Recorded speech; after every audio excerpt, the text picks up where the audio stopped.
league right now, and you are down 4 scores, and you're like, you know what? We have a chance. Throw him back out there. We have a chance. You know, we got Marcus Mariota on the bench, but we have a chance, man. And I think he's stupid for doing that. I literally have, why did Quinn keep him in? I wish I could go into enigma. I wish I could go into his brain and think like, yeah, let me keep my all-star QB in. Let's do that, man. No, you never, ever do that. Put Mariota in, dude. Oh my goodness. Anything that happens, it's his fault from here on out. Sammy, you're gonna blame Dan Quinn. I'm gonna blame Northwest Stadium. Okay. The stadium the Commanders play in, we saw it collapse on Jalen Hurts a couple of years ago. Jaden Daniels with a season-ending injury. Yeah. RG3, I don't think it was in that stadium, but maybe it's just the Commanders as a team are cursed. Yeah, I mean, athletic QBs. Athletic, yeah. Honestly, guys, the Commanders' GM Adam Peters and head coach Dan Quinn deserve the generational collapse that is about to unfold on the Commies 2025 season. When you have a rookie quarterback taking you to the NFC Championship game last year, which was something completely out of the water. You're the first time in 20 years you've seen playoff success, and you don't invest in the offensive line. I'm sorry, you deserve for the collapse that's about to happen. I agree, Connor. And coming out of college, coming out of LSU, Jaden Daniels was 6'4", 205. You know, he's the skinny, lanky guy who really quick. And the Commanders know that, and they have history with it. So you got to, be careful and take him out of the game, especially when he's had 2 other injuries this year. But I'm not a coach. All right, boys. After a 1-7 start to start the season, the New York Jets have traded away Sauce Gardner and Quinnen Williams within a matter of hours. Sauce Gardner was the shocker of the afternoon after the Jets re-signed him to a 4-year, $120 million contract just 4 months ago.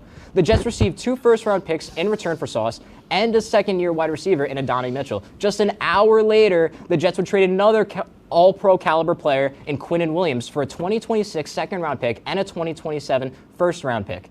With the trade deadline over and the fire sale over, Alex, how you feeling, man? Do you need a hug? I might need a hug. It's been a lot. Sauce? Yeah, thanks, Sammy. I appreciate it. Look, man, the last time the Jets made the playoffs, I was 5 years old. I was watching Darrelle Revis. I was watching Antonio Cromartie. I was watching goddamn Bart Scott.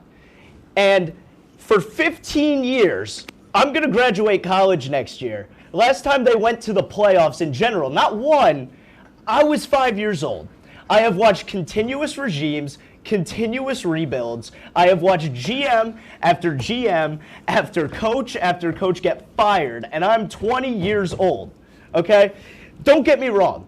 A lot of value in that Sauce Gardner trade. I think the Colts actually overpaid for him. I'll take 2 first-round picks. I'll take another first-round pick for Quinnen Williams. We got 5 first-round picks over the next 2 years. Darren Muji is our new GM. He came from the Broncos. He has already proven in his first year at GM that he is not afraid to make moves. He's traded away guys with expiring contracts for, people to refill positions who are 24 years old. It's amazing. He's doing well. He drafted well this year, but you have 5 first-round picks. That is all you need to start a rebuild. 31 out of 32 teams in the NFL could start a new regime and rebuild and go to the playoffs in the next couple of years off 5 first-round picks. And so help me, Darren Muji and Aaron Glenn, if you do not figure it out this year, I'm going to have to revoke my Jets fandom card soon. It's that bad, okay?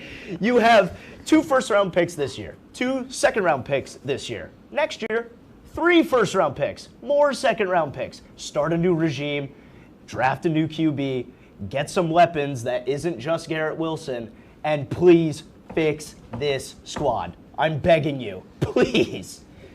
In addition to acquiring Quinnen Williams, the Cowboys also traded for linebacker Logan Wilson from the Cincinnati Bengals. Wilson has put up 541 total tackles over 5 seasons, with the Bengals giving the Cowboys' bottom 5 ranked defense a little bit of hope. Wilson has been subpar to his standards this year, but he might be a new face the boys in blue need. Mike, how do you feel about the Cowboys' acquisitions at this deadline? I mean, the Dallas Cowboys are going to Dallas Cowboy. That's plain and simple. We sign a linebacker from the worst defense in the league. He's been awful this year, and I don't know what Jerry Jones thinks is going to happen when he shows up to probably the second worst defense in the league, arguably the first, worse than the Bengals. But Quinnen Williams, a great person to come into this team. I think he'll be worlds better than Mozzie Smith, who we gave up. So very happy about that one. I was going to say, I agree. I think that Quinnen Williams will, outperform what he did on the Jets. I think that, with the defensive scheme that they have right now, I think Get ready to learn Eberflus, buddy. Yeah, I know. Eberflus. I think that, they have a crazy D-tackle duo right now with Kenny Clark and him, and I think that the run game that with Jerry needed to address has been addressed, but everything else hasn't been. So, I mean, Logan Wilson isn't going to move the needle. No, he is, bro. No. But Cowboys are going to Cowboys. Yeah, no, he's certainly not going to move the needle. And if anybody bothered to watch that Bengals-Bears game on Sunday, we can clearly see that any player who is on the Cincinnati Bengals defense is questionable at best. A TikToker and influencer. Well, we are going to take a quick break, guys. But when we come back, we'll head into the fast break. Don't go anywhere. We'll be right back with Stick to Sports here on WTOP-10.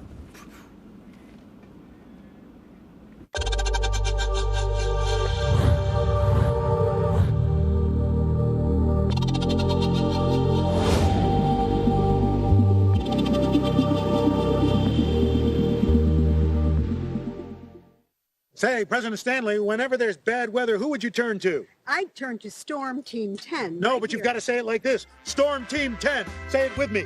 Storm Team 10.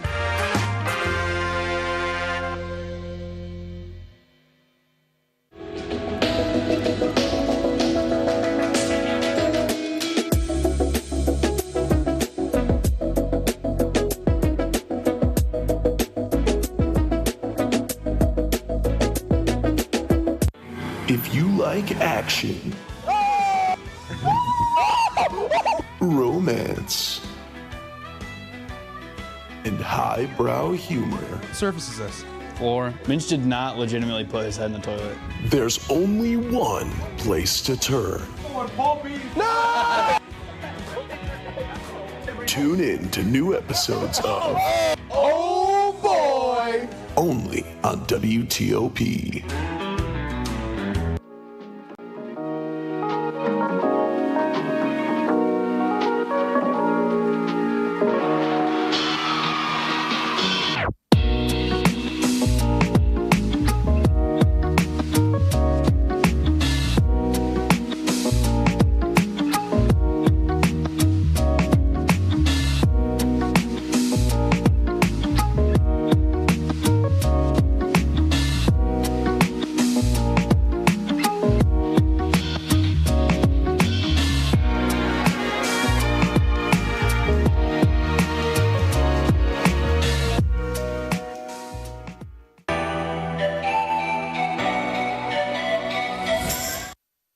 Welcome to the Fast Break, where sharp minds meet sharper questions.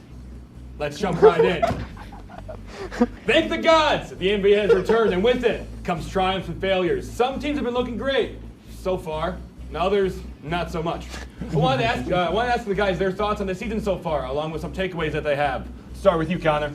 My one key takeaway, guys, after watching this first week and a half or so of games, I have the Spurs are actually kind of playing like playoff contenders right now. They're disgusting. They started off 5-0. They're currently 5-1. They started off 5-0 for the first time in their historic franchise's history. I mean, we all know about Duncan and Popovich.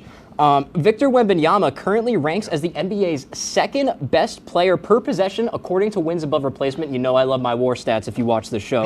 And on top of that, the Spurs currently have the second best defense in the league, allowing the second fewest points per game inside the paint. Do you think all the monk training he did really helped?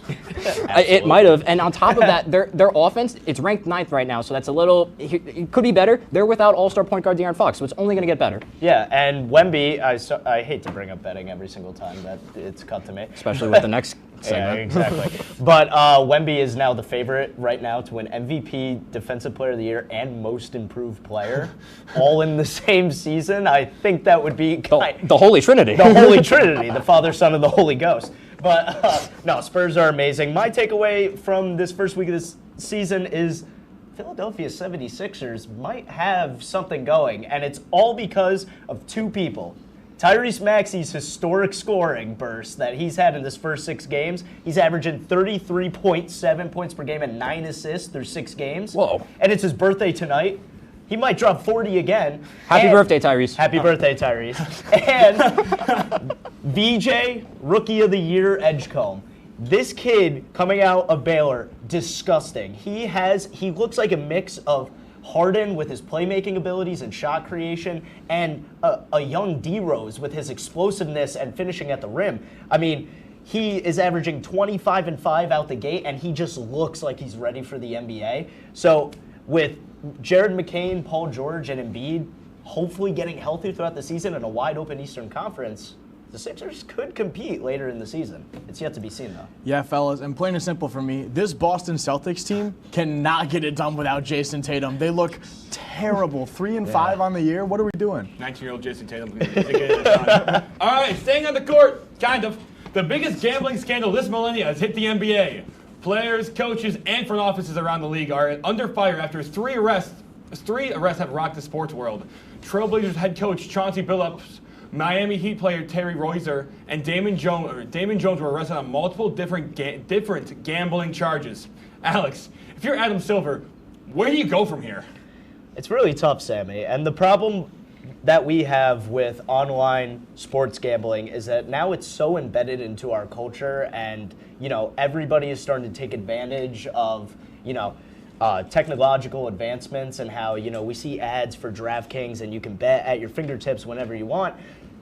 And now coaches and players have started to catch on to that, and they're starting to get around the system because they know that they have leeway in this industry. I mean, Damon Jones, assistant head coach or on the coaching staff for the Milwaukee Bucks, friends with LeBron, knew that LeBron wasn't going to play before a game and told bettors to go hammer his under for $100,000. I mean, there are ways that coaches, coaching staff, players can find ways to get around, and Adam Silver is probably going to have to address it. They tried to ban online gambling in New York State at least, but a lot of repercussions and a lot of modifications have to be done. Otherwise, it's going to destroy the sport, not just the NBA, but the whole industry. You mentioned it destroying the sport, Alex, and I honestly think it's kind of almost teetering on that line of destroying it with the Terry Rozier being involved in this, and a current active player, guard for the Heat. The allegations against him were when he was a member of the Charlotte Hornets, but still, the fact that you have an active player in your league who's potentially throwing games in order to for financial gain, or maybe the people that he's throwing the games for have some dirt on him, I don't know. That's what most of the time that's a common theme in a lot of these cases. But the fact that it's affecting players and players who are making decent money is definitely scary. Yeah, absolutely. All right, as we wrap up with the fast break, I got a curveball for the guys. Moving over to the ice, Islanders rookie Matthew Schaefer has been on a tear this season, breaking a ton of records and setting up a new culture in New York hockey. Mike, do you think we're seeing the beginning of a wonderful player, or do you think his first year of luck will run out? I mean, Sammy, we're seeing something that we've never seen before. Plain and simple. Yep. I think he's going to keep on running along. Fair enough. I agree. Yeah, I just want to give a little quick love to Schaefer. He went from playing junior hockey last year with the Erie Otters at 17 years old to now being just 2 months into his year 18 on this earth, and he is running point on the number 1 power play unit for the New York Islanders. That means he's their number 1 option. He is the top scoring threat on that team. He's 18 years old, and he's a defenseman. Yeah, it's good with the Islanders being so lackluster in recent seasons. It's nice to see that they can at least develop a really young, talented player in Schaefer. All right. Thank you guys for watching. I'm all done here, but don't go anywhere. We have extra innings coming at you after the break.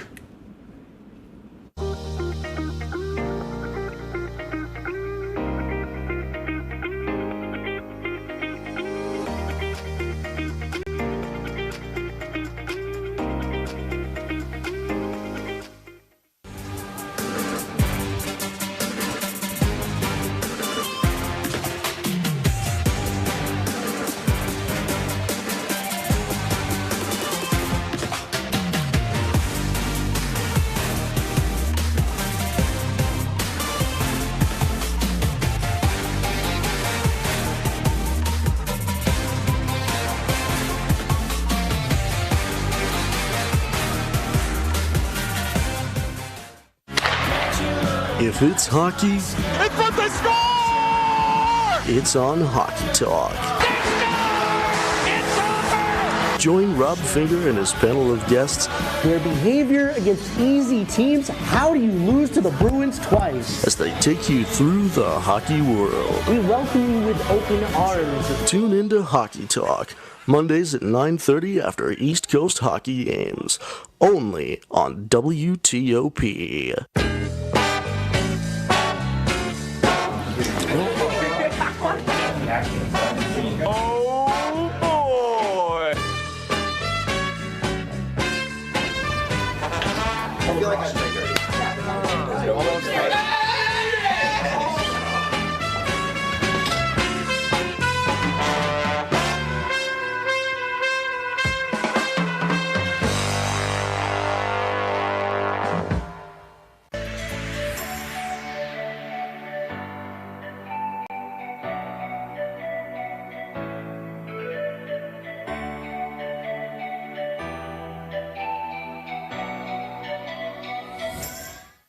Back into Stick to Sports, last but not least, let's head to extra innings for this week's picks, taking a look at the standings.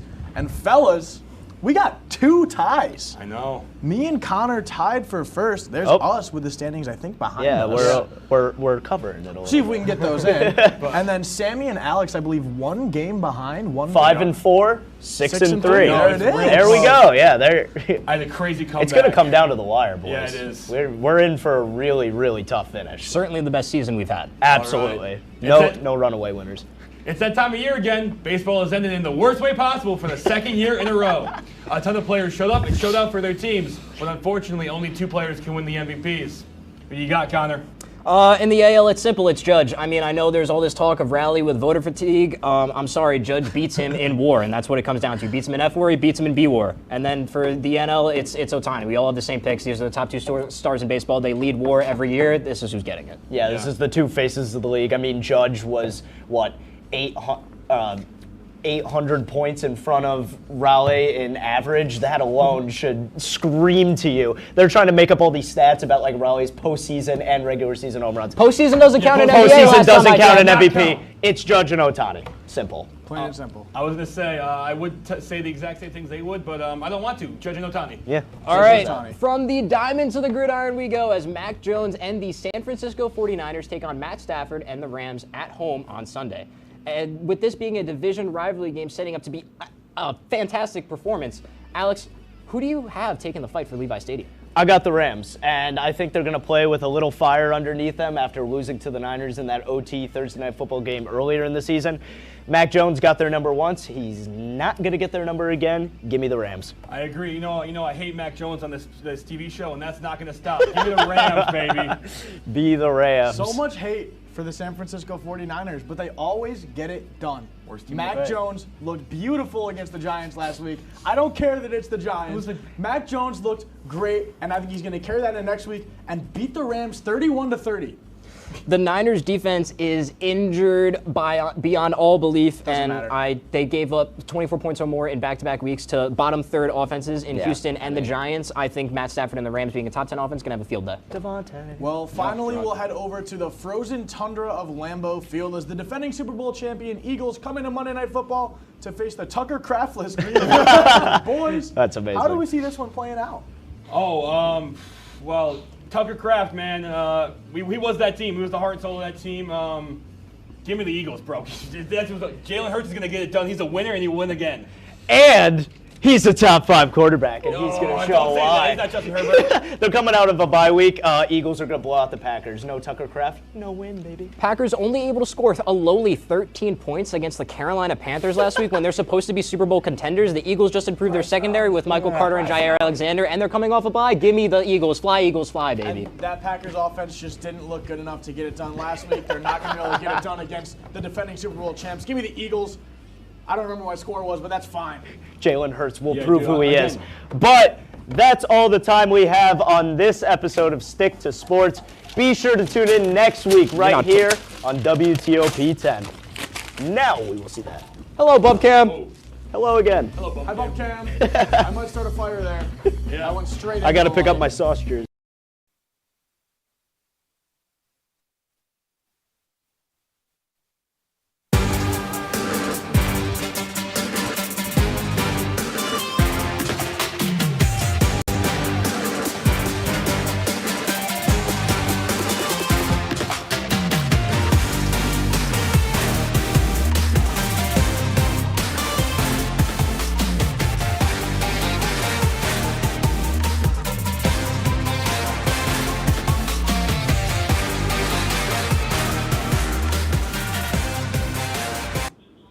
Welcome into season 24, episode number 5 of Laker Connections. I'm Kenny Gerard, co-host with my good friend Lucas McGarry. Hello, hello. And tonight we're doing a little bit of a high school throwback. So he's got on Shaker, I've got on Mahanas, and we're both from the Albany area. Yes, we are. We're going to pretend like we weren't extremely busy with whiteout and got lazy and decided we didn't want to wear suits.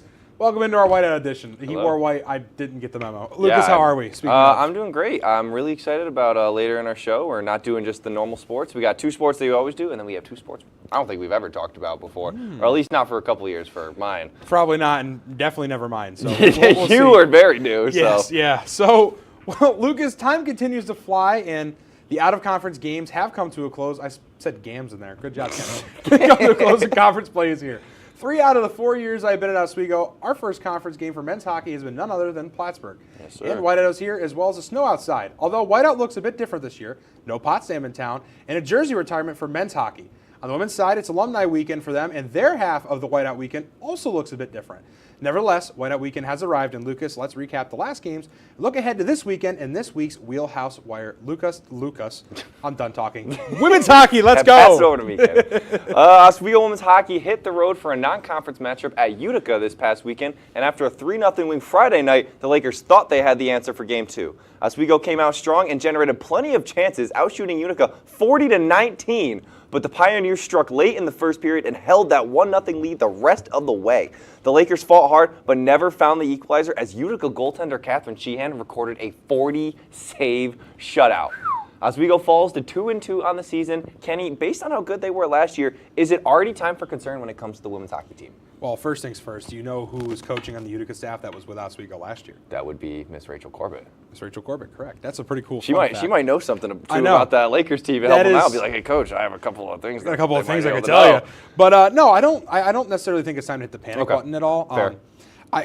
It's definitely not as good, but with a team that becomes so new, you lose your netminder. I would say you kind of almost expect a touch of a regression as a team. Right. And I'm not saying they haven't regressed a bit, but I'm not saying it's time for us to be like, oh crap, they suck, because they don't suck. They're still a very good team. I think they're definitely going to be contenders within the SUNY this year. It's going to be a tougher road for them ahead. So. Yeah, absolutely. I completely agree. I feel like they just need to turn it around right now, find their identity, because like you said, new players, and they make some things happen. We'll see how things go on this reader, because I messed up the last one. Have fun. Time to lock in. The Laker men's hockey team completed the early season UCHC sweep this past weekend. The Lakers played their first game down in Geneseo against a very familiar foe on the ice in the Ice Knights. Oswego dropped 3 in a row coming into the IRA, and they were looking for the first win of the season. That first win is exactly what they got with a 1-0 victory coming the way of a Cam Simons goal. The goal came on an Oswego power play and was the only one we would see the entire night.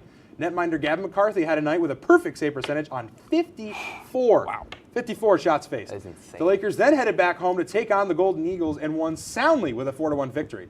Goalie Michael Manzi also had a great performance, only allowing 1 goal on 21 shots faced. Lucas, it was a good weekend for the Lakers. They start off 2-0. What do they have to do to keep rolling into this weekend? Keep playing those goalies that they've been playing with, because, wow, what games from both of them, played phenomenally. And I was genuinely surprised. I saw Oswego beat Geneseo 1-0. I was like, are you serious? Ooh, yeah, is that a mistype? It hasn't been since I've never seen them. 2022? I've never seen them. It was never at home. It was away. And it was away, too. Yeah. Just absolutely insane. You beat the number 5 ranked team in the country. Obviously, it's early, so you don't know how good that ranking is. But Geneseo is always one of the strongest teams in the country when it comes to Division III hockey. So I think for them to lose to Oswego this early, that sets the probably best tone you could as a Laker, or it's the best tone that you can as a Laker player on this Oswego team. For sure. Yeah, it's your turn. It is my turn, but I don't know how to transition from one to the other. So we're going to go right into Oswego hockey preview now. The Oswego women's hockey kicks off SUNY play Friday on Whiteout weekend as the Lakers host Cortland. Oswego sits at 2-2 after a slower start, while Cortland is 1-2 with its only win coming against Utica, the team that just beat Oswego. It's still early, so it's tough to know what either squad really is, but the Lakers have taken the last 3 matchups, including a shootout win. With a whiteout crowd behind them, it's a big chance for Oswego to set the tone in conference play. Then on Saturday, they'll be right back at it on Saturday as they take on the 0-3 Mooresville, who may be 0-4 as they open up their weekend against SUNY Canton, so potentially big weekend for the Lakers. Yeah, I mean, again, we say it looks a little bit different this year because that's not the right graphic, but they, they're not actually playing Plattsburgh. I believe it's Cortland and Morrisville. Yes, Cortland and Morrisville. Almost got the Reds mixed up there. Yeah. It was that or Oneonta. I'm like, they don't even have a hockey team. But anyway, so still not. Yeah, it's definitely different. And And they're not even, well, on the website it says alumni weekend for the women, for the women's side it's of it. alumni weekend for the women's, but it's whiteout for them. It makes no sense. It's whiteout for both of them. Yeah, it's whiteout. It doesn't weekend. matter if the women Irregardless, are it's whiteout exactly. weekend. So it's whiteout weekend. Well, expect a heck of a matchup because these two have a storied history. It's just as Cortland's much a strong team. 1 and 2. Plattsburgh. Their 2 losses have been to ranked teams, so their record does not show how good they really are, and I think it'll be a lot closer than people think. Absolutely not. Well, we'll see this graphic in about 5 seconds when it's the right time to use it. It is once again that time of year, and I am not talking about Mariah Carey. It is whiteout weekend here at SUNY Oswego. This weekend will be a huge one for the Lakers. They take on their age-old rival in the Plattsburgh State Cardinals. Both teams come in starting off at a perfect 2-0 and look to pick up their first conference win of the season. The last time these two met up, the SUNYAC Championship right here in Oswego. The Lakers win that game in decisive fashion, and now it is time to see if Oswego can keep it rolling or if the Birds can get their revenge. The game is slated for a 7 p.m. start tomorrow night. Now Saturday may be even a bigger night for the program as Oswego officially retires #1 in honor of Laker legend Pete Sears. The Lakers will take on Skidmore, the new kids on the block of the SUNYAC, coming in at a 1-1 record. The Thoroughbreds, what a name, look to make a statement and knock off the reigning SUNYAC champions in their own barn. Lucas, wow, what a weekend we have coming up for this men's hockey program. What do they have to do to sweep whiteout weekend once again? What a reader, Kenny. That was fantastic. Kudos to you for reading all of it. But like I said, I think they just have to keep playing the way they've been playing so far. Plattsburgh's a strong team. They have dominated in all of their games so far. They look really, really good, and that is worrying for this Oswego team. However, this Oswego team has also looked really, really good. And we had an interview with Matt McQuaid earlier in the week. So one of our sports board members had an interview with him, and he actually said all 4 of their lines can compete with the top line of any other team. So there's an insane amount of depth, and I think that's where they're going to perform better over Plattsburgh, who may only have 2 really good lines and then 2 okay lines. Yeah. Now, I mean, I'll knock on wood here. I've never seen Oswego lose a whiteout regular season game since I've been here. If I jinx that, this is going to bite me in the keister so bad tomorrow, but I guess we'll have to see, right? Why'd you do that? We'll see. Oh, well. Why did you We'll see how good they really are. You emphasized the jinx. If they can get around that, they'll be good. We're going to go a quick break. When we come back, stop yapping. We'll go to the Zeal Zip. We'll see you after the break.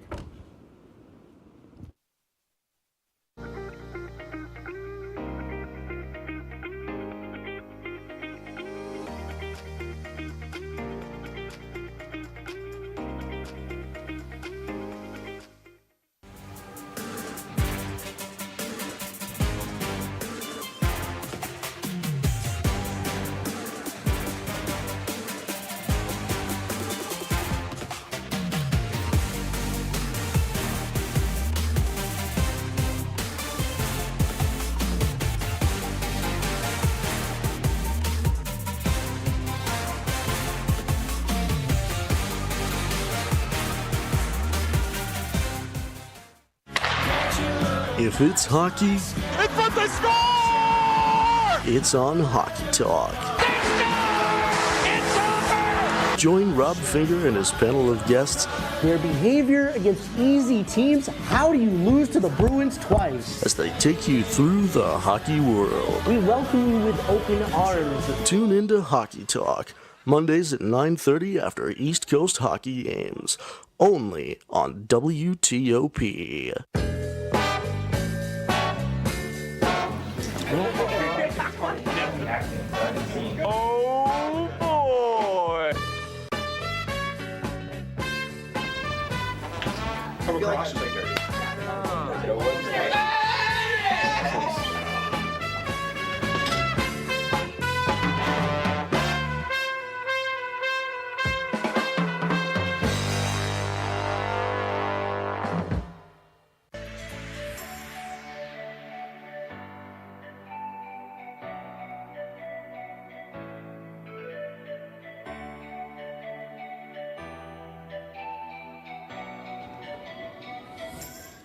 Welcome back into Season 24, Episode number 5 of Laker Connections, your only place for all things Laker sports. Kenny Gerard, Lucas McGarry. Still here. Lucas, we didn't go anywhere, but it is time to move on over to anywhere. our Zeal Zip. Basketball season is full swing here at SUNY. I'm sorry, did you have something to say while I was trying to do my reader? Ice to the hardwood. Oh. Do you want to go? Can you hurry up? We're on a crunch. Oh, sure, sorry. Moving from the ice to the hardwood. Basketball season is in full swing here at SUNY Oswego. And Lucas, it is once again time thanks for using my line. for us to zip on over to the Zeal. For this week's Zeal Zip, In the Zeal Zip, we will discuss all things Oswego basketball. And Lucas, we have yet another exciting weekend here for both squads. Stop looking at me. Let's start off by recapping Tuesday night's game for the women's team. Lucas, take it away. I got it. Oswego women's basketball opened the season at home Tuesday night, battling hard, but ultimately falling 65-58 to St. Lawrence. See how I just walked through? Yeah, but what was the score again? It was 65-58. You notice how I just keep going? I don't stop talking. Yeah, stop talking. Yeah, okay. That's you. The Lakers were powered by a huge night from Giovanna White Principio. Why are we on game? Who put up 24 points and 17 rebounds while dominating the paint. Sydney F's added a double-double of her own with 10 points and 10 boards, and Oswego made a strong fourth-quarter push, outscoring the Saints 20-15 to get back in it. A late three from Zanae Holmes helped cut the deficit, but St. Lawrence held on at the free throw line to close it out. Despite the loss, the Lakers have plenty of leaders to work off to build a solid squad around them for the future. Yeah, I see you walk right through it there, buddy. Yeah, whatever. Yeah, no, I mean, again, this Lakers squad, they have some, I don't want to say holes, but, like, there are things they can definitely improve upon. I mean, last year they did pretty good. This year, I want to say expectations are higher.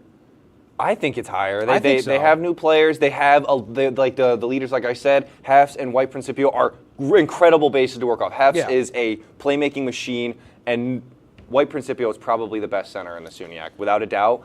They just need to be more efficient because their shooting percentages right now in 3 and regular are just not that good, and I think efficiency is what they need. I don't disagree at all. Yeah. Well, go over to the men's team now. It was a big night at the Max Steel Gymnasium as the Oswego State Lakers men's basketball team secured their second win of the season, taking down St. Lawrence Saints 92-83. The Lakers came out firing, building a commanding 33-18 lead in the first half.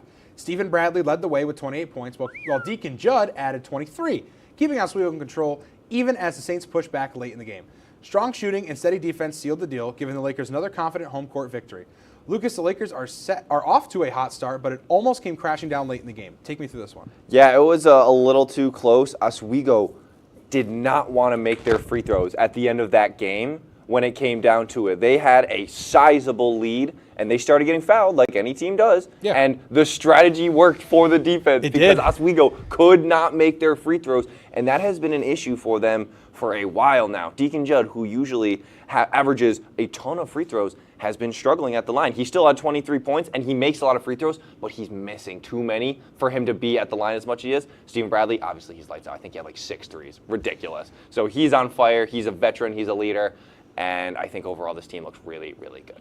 It's a ridiculously good team. The ceiling definitely got higher from last year. We'll see what they do with it. Yeah, absolutely. We'll take a look back now at the women's team. The Oswego State women's basketball team heads to the Margaret Bundy Scott Fieldhouse this weekend. Wow! For the Hamilton tournament, ready to rebound. Friday, they face St. John Fisher, followed by Hamilton on Saturday. After a slow start to the season, the Lakers prepare to bounce back from their season-opening loss and will look to lean on stars White Principio and Hefs to set the tone. Their inside presence and playmaking ability will be crucial in back-to-back games. Oswego will need to use them smartly to control tempo and create scoring opportunities. This weekend is a big early test for the Lakers.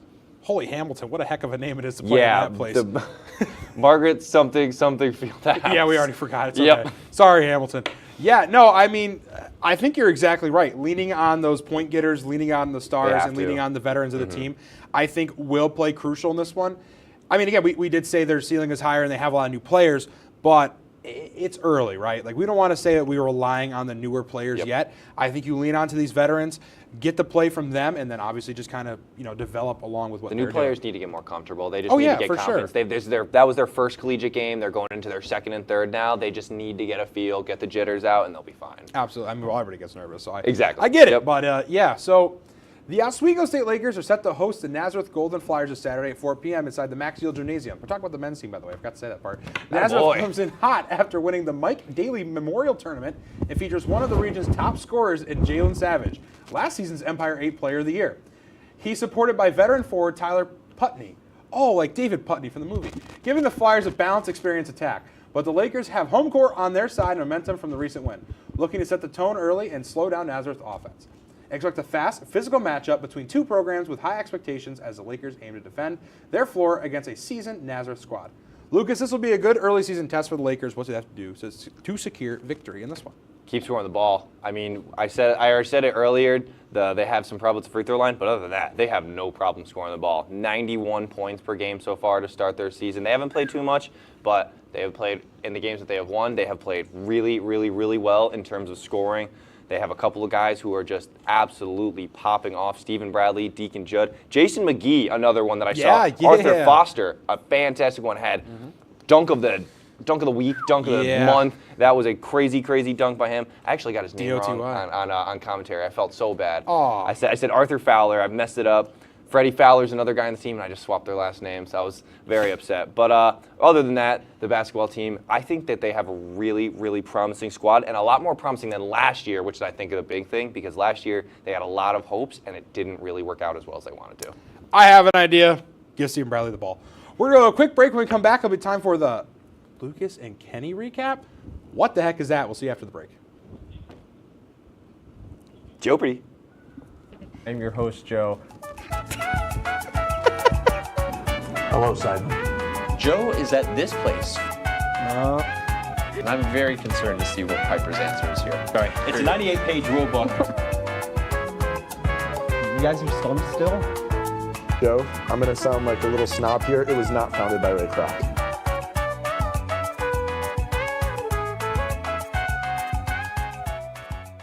So you're probably wondering why the top producer of WTOP's new hit, Oswego Liza, is currently juggling a soccer ball right now. That's just because I don't just know ball, but I can play it too.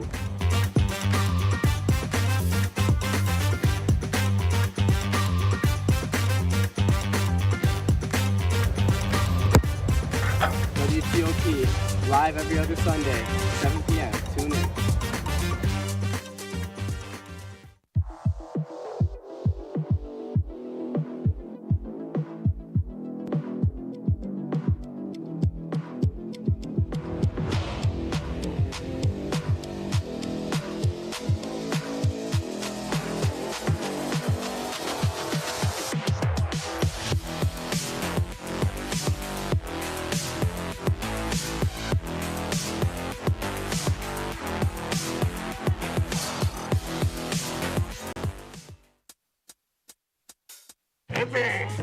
I had to eat a raw egg on Chris's dormitory floor.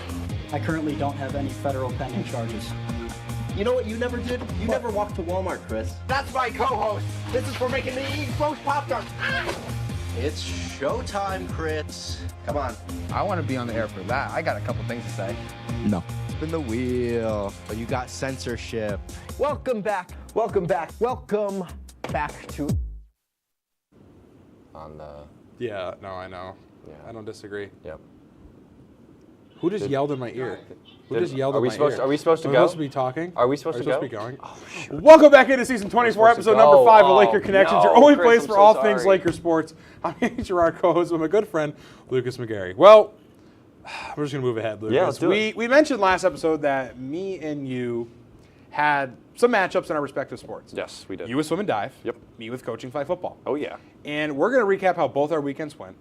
You may actually be a D3 sport, flag football. Got a chance to play in against some large Division I schools. Let's kick off the Lucas and Kenny recap with Lucas. Go ahead, swim and dive. Thank you very much. Kobe, you want to scroll it on up there? Oh, here we go.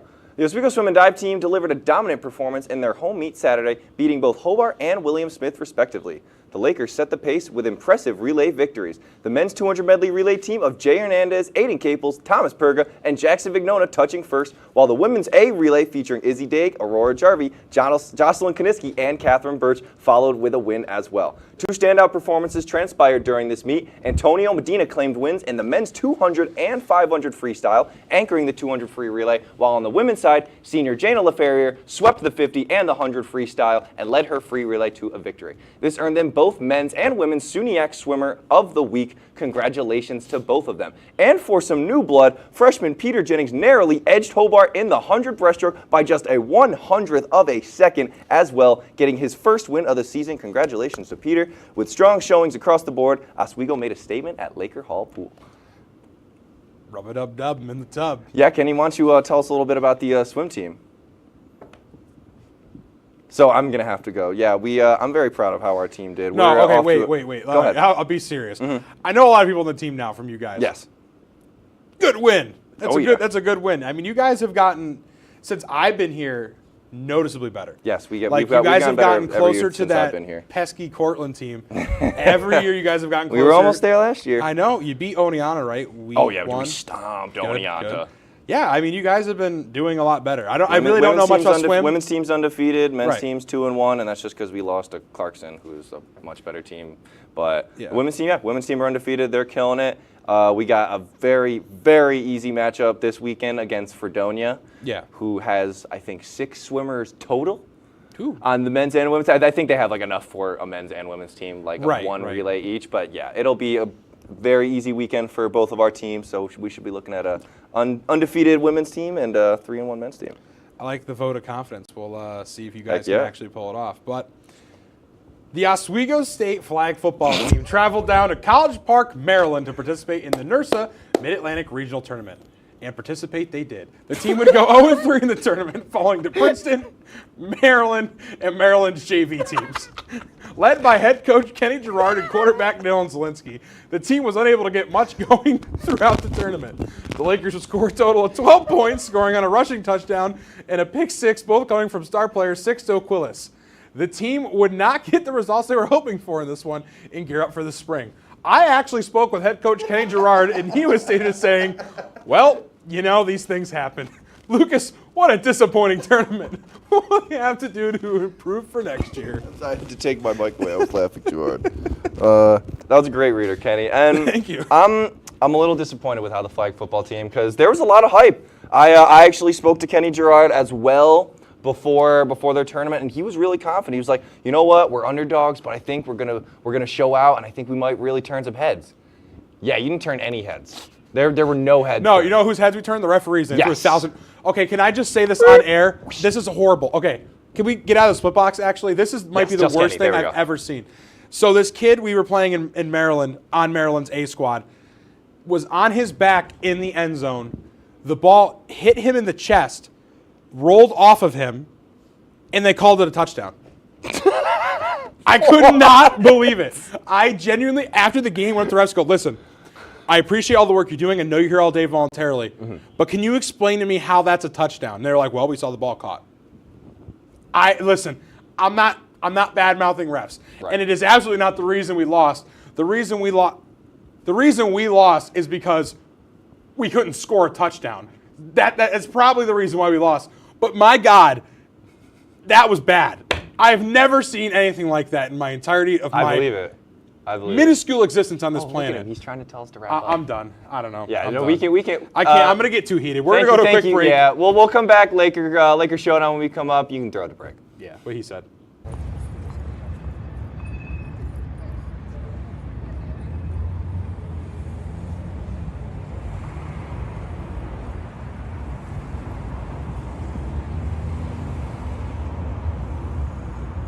If you like action,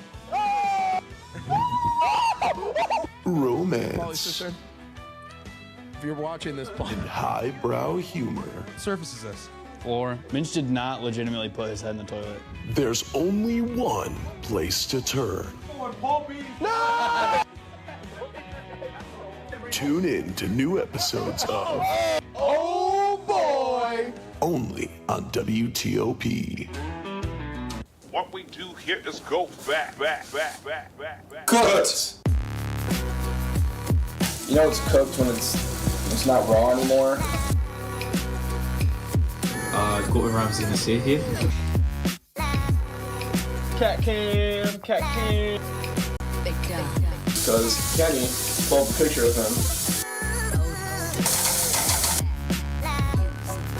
Yeah. Yeah.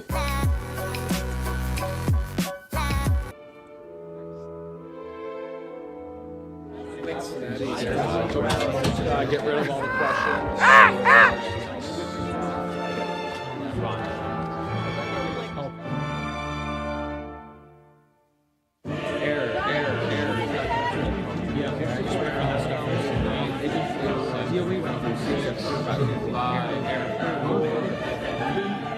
Two, one.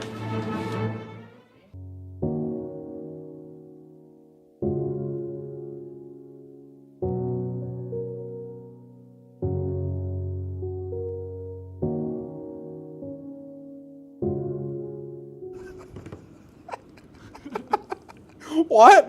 What a commercial. We got new ads. Welcome back into the 5th episode of Season 24 Laker Connections. We're not going to do a whole spiel.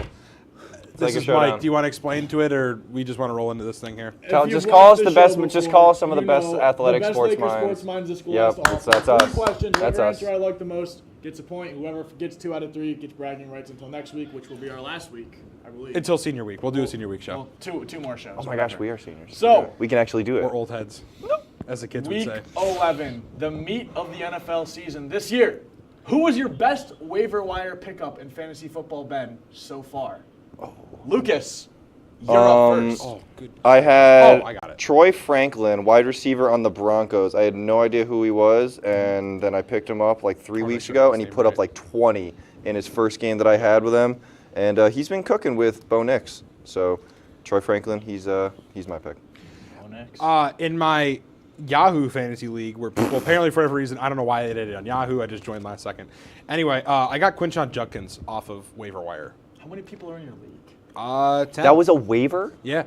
10. I don't What? Yeah, That I should don't not know. count. It shouldn't count, but it's true. He should have been drafted. I agree. I agree. I mean, if you picked him up off waivers, I guess that counts. It counts. That's a I almost feel like I should lose because it's so cheap. I was going to say, Kenny, it definitely counts. But no, I it feel does like count. It shouldn't count. But that's got to be the only league. When did you? in What the week did you world- pick him it's up? a 10-man league. What week did you? 4. It's got to be the only 4 or league- 5. Oh, 4 or man. 5. 10-man league in the U.S. that had Quinshon Judkins. Yeah, that's So Lucas, crazy. I don't even remember who you said. But you Troy get- Franklin. Troy Franklin. Thanks, I don't man. know who that is, but you get the point. Appreciate All right, You should have seen my face when I saw he was there. Next question. Game on the line, both in their prime. Who are you taking to win a Game 7? LeBron, Raymond James, or Michael Jeffrey Jordan? Kenny, you're up first. There is a right answer. Yeah, there is a right answer. I'm ready. I'm ready for 3, it. 2, 1. LeBron! It is not even close. I mean, come on, are you kidding me? LeBron. It's. I don't even need to explain it. It's my go. It's my king. I love Jordan. Jordan's the greatest, and he is super clutch. So I guess I would take him in a game on the line just because Jordan was like the king of the clutch gene. So I mean, I don't actually know who I would Blocked take in by that. James. Yeah, exactly.